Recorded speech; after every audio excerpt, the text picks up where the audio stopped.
लोक ले जाएगा। तो गरुड़ जी ने जो परमात्मा का ज्ञान सुना, बड़ा विश्वास हुआ। एक दिन गरुड़ जी ने विष्णु जी से गोष्ठी की, उनसे चर्चा की कि भगवान आपसे भी ऊपर कोई शक्ति है।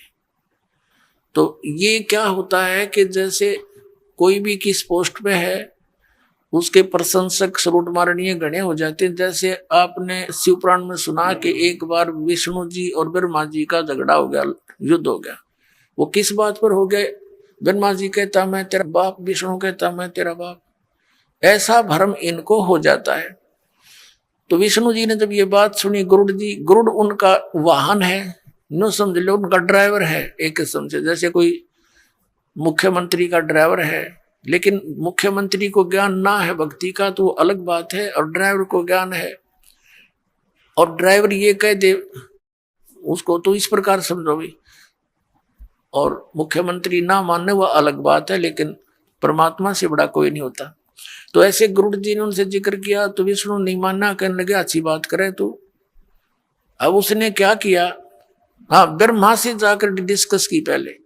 अब ब्रह्मा ने विष्णु भी बुला लिया, शिव जी भी बुला लिया, वहीं पर तीनों मंत्री इकट्ठे हो गए।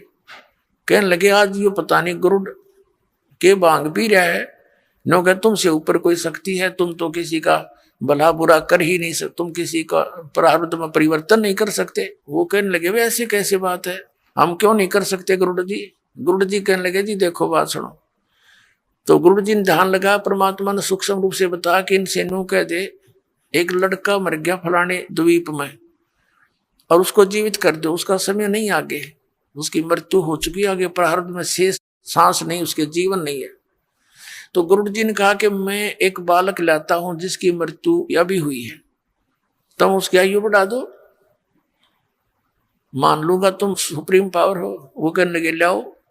गरुड़ जी उनको लेकर आ गया बच्चे को, तो वो ना जीवित हुआ, ना ब्रह्मा पे, ना विष्णु जी पे, ना शिव जी पे।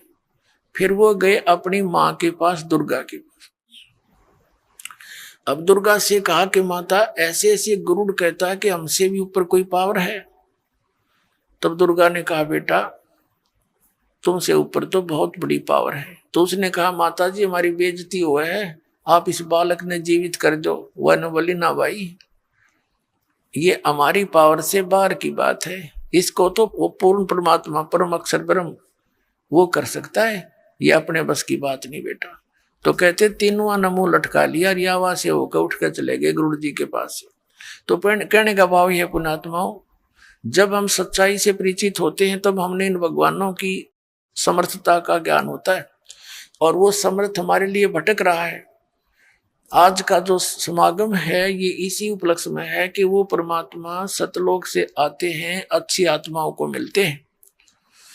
और उसके लिए कहाँ प्रमाण है? हमारे सदग्रंथ प्रमाण है। ऋग्वेद मंडल नंबर 9 सूक्त नंबर 86 के मंत्र 26 और 27 में, ऋग्वेद मंडल नंबर 9 सूक्त 82 के मंत्र 1, 2, 3 में, ऋग्वेद मंडल नंबर 9 सूक्त 20 मंत्र 1 में, ऋग्वेद मंडल नंबर 9 सूक्त 1 मंत्र 8 और 9 में, ऋग्वेद मंडल नंबर 9 सूक्त 96 के मंत्र 16 से 20 में, ऋग्वेद मंडल नंबर 9 सूक्त 94 के मंत्र 1 में, और भी अनेकों स्थानों पर।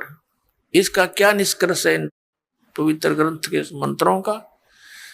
कि पूर्ण परमात्मा कबीर साहिब है, सर्व का उत्पादक करने वाला, सबकी सृष्टि रचना वही करता है। वो सतलोक में रहता है, ऊपर तीसरे मुक्ति धाम में, और वहां मनुष्य सदृश शरीर है, राजा की तरह। जैसे राजा सबका मालिक होकर रहता है, ऐसे वो ऊपर सिंहासन पर विराजमान है, मनुष्य दृश्य है।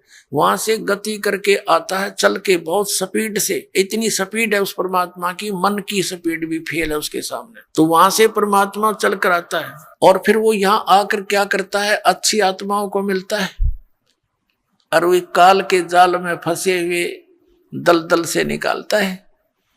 एक समय एक अब्राहिम सुल्तान अधम नाम का मुसलमान राजा था।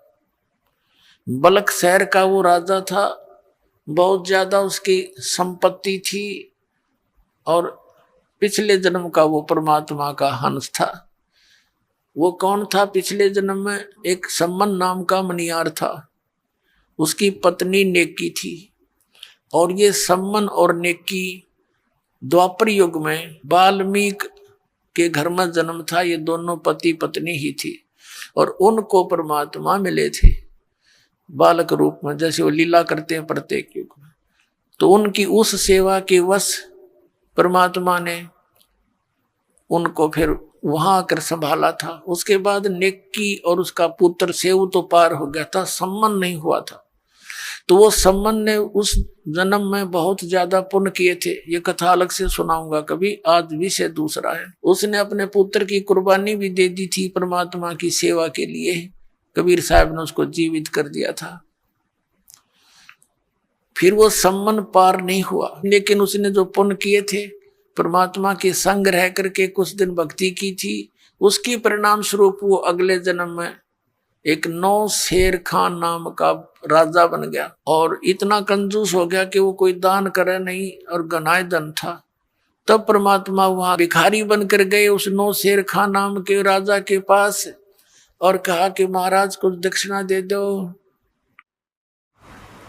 और राजा बोला, महाराज जी मेरे पास तो धन है नहीं, कंगाल आदमी हूं मैं तो। महाराज ने कहा, उस परमात्मा जो संत रूप में खड़े थे कबीर साहब, कि राजन तेरे पास तो 80 खजाने हैं, 80 गंज। एक गंज में अरबों की संपत्ति होती है, खरबों की, हीरे पन्ने लाल सोना।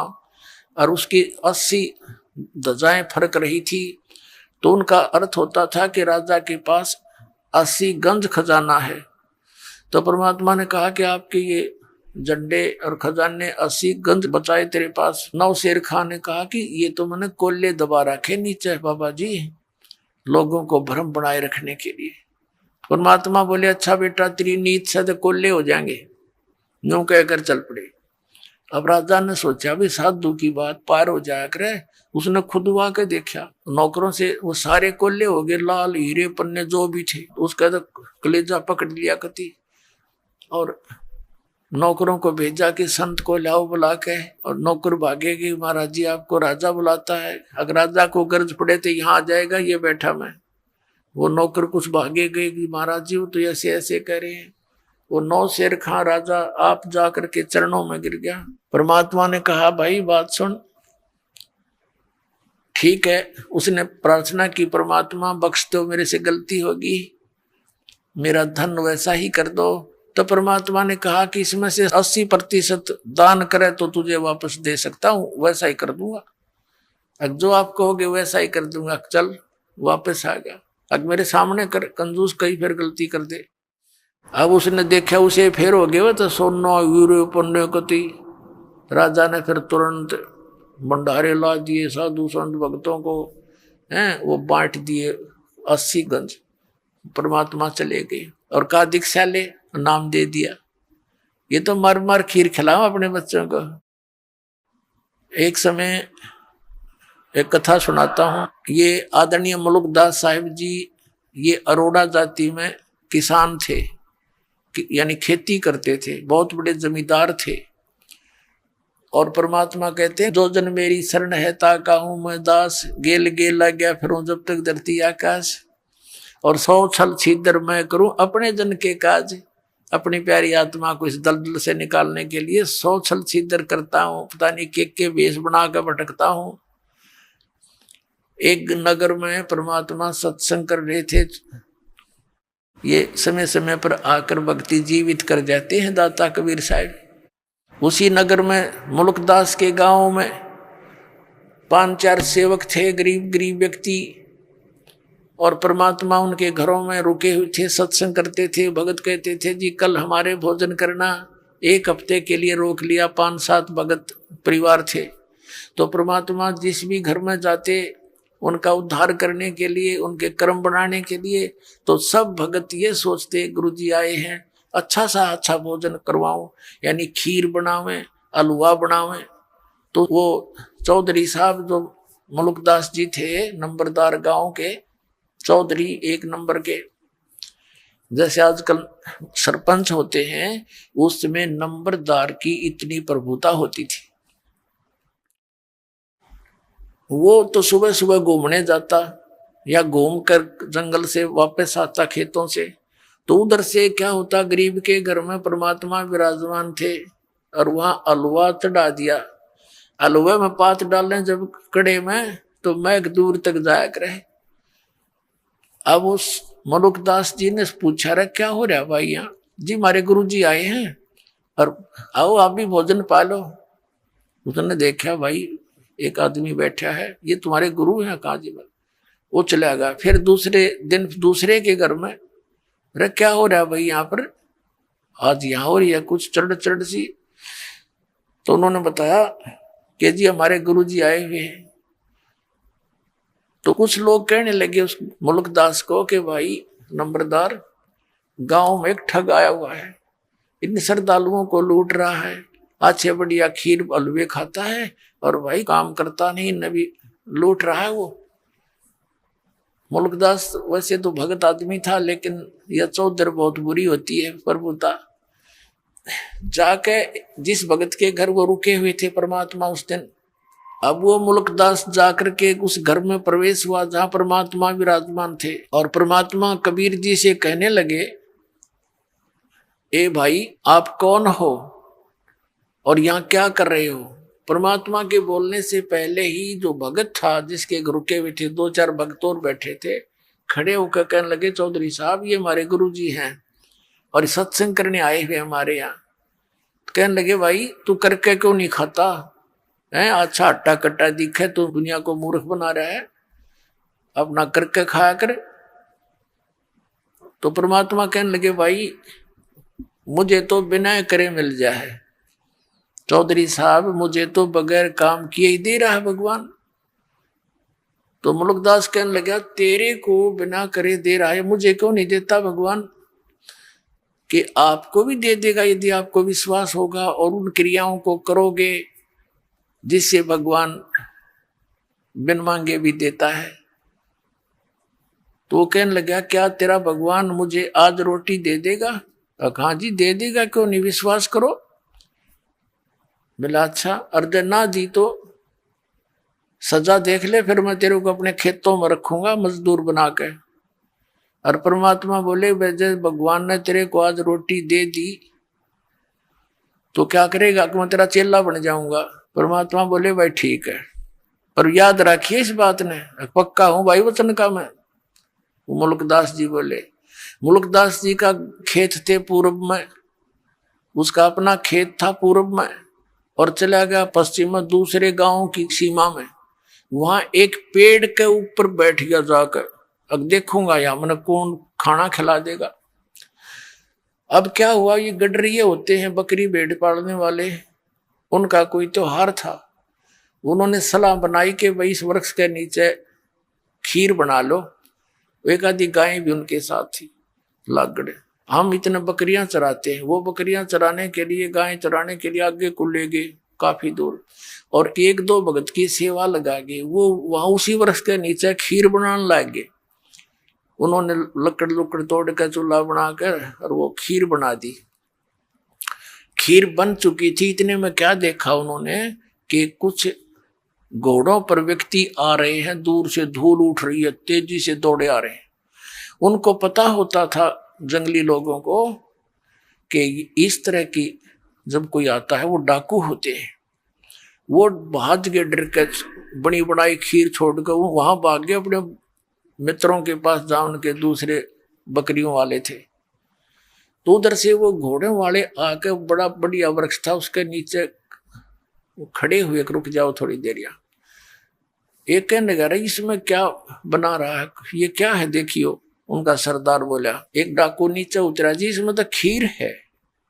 वो समझ गए, डरता भाग गया होगा कोई तुम्हारे को देखकर, और खीर बना रखी। तो भाई और कहने लगे दूसरे डाकू के, उस्ताद भूख लग रही है, ला खा इसने। एक उनमें समझदार साहब बोला, रहा भाई कदे कोई जहर मिला गया हो, कोई साजिश हो, किसी ने खिला के देख लो। उन्हीं में से एक बोला, भाई वो कहाँ गया होगा, यहीं की तो छुप रहा होगा, तो ढूंढ लो उनने और उसी को खिलाएंगे। अब वो देखा इधर उधर बोझड़े आसपास के झाड़ों झूड़ों में, एक ने ऊपर देखा, अगर वो बैठा, उन्होंने सोचा डरता चढ़ गया ऊपर ही हो। तो उन्होंने कहा भाई नीचे आ जा, कौन है तू?